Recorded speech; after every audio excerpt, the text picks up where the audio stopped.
بد مذہبوں کی صحبت، توبہ.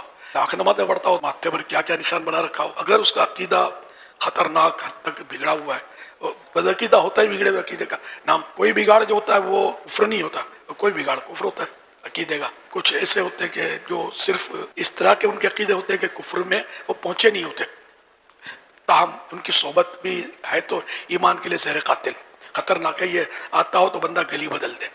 ان سے کوئی علیق سلیق، کوئی تعلقات رکھنے کی شریعت میں اجازت ہے نہیں. کسی صحابی کی توہین تو یہ ضلالت ہے، گمراہی ہے یہ بھی بہت خطرناک کہ کب جا کر یہ کفر میں کود جائے، اس کا بھروسہ کچھ بھی نہیں ہے.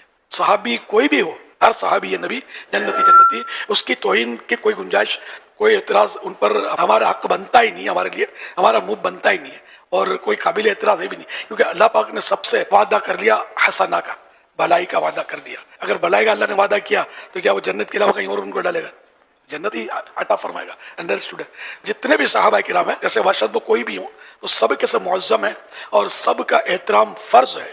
ان کے بارے میں کوئی ہلکا لفظ، کوئی توہین کا لفظ، کوئی اعتراض، کمزور لفظ بولنا ہے نہ تصور میں لانا ہے. یہ سب ہمارے آقا ہے. اللہ پاک کے پیارے میرے آخری نبی صلی اللہ علیہ وسلم نے ارشاد فرمایا، اللہ پاک جب کسی بندے سے بھلائی کا ارادہ فرماتا ہے تو اس کے دل میں میرے تمام اصحاب کی محبت کو ڈال دیتا ہے. اتنا بڑا کرم ہے اللہ پاک کا ہم غلامان صحابہ والے بیت پر کہ ہمارے دل میں محبت ڈالی اسی رب نے. کرم ہے اس کا. انشاءاللہ بھلائی کی منزل سے بھی ہمارا رب ہمیں محروم نہیں فرمائے گا. شارح حدیث امام عبد الرؤوف مناوی رحمۃ اللہ علیہ فرماتے ہیں، اس حدیث میں اصحاب سے تمام صحابہ کرام علیہم الرضوان کی محبت مراد ہے. یہاں تک کہ اگر کوئی شخص بعض صحابہ کرام سے تو محبت کرتا ہے لیکن بعض کے متعلق بغض و نفرت یہ جذبات بھی رکھتا ہے تو ایسا شخص اس بشارت میں داخل نہیں. یعنی اس کے لیے بھلائی نہیں ہے، اور جس کے لیے بھلائی نہیں ہے اور جہنم میں جانے کے لیے اپنے آپ کو تیار کرے. رب کی طرف سے جس کے لیے بھلائی نہیں ہے تو اس نے جہنم سے بچنا کب ہے؟ تو بعض فرق کرنا نہیں ہے.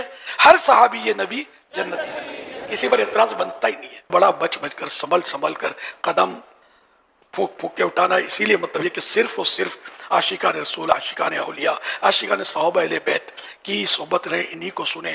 یہ بد مذہبوں کے، بدعقیدہ لوگوں کے کلپ بھی مت سنا کریں. ان کی تقریریں نہیں سننی، ان کی تحریریں نہیں دیکھنی. اپنوں کے پاس ہی رہنا ہے، اپنوں کو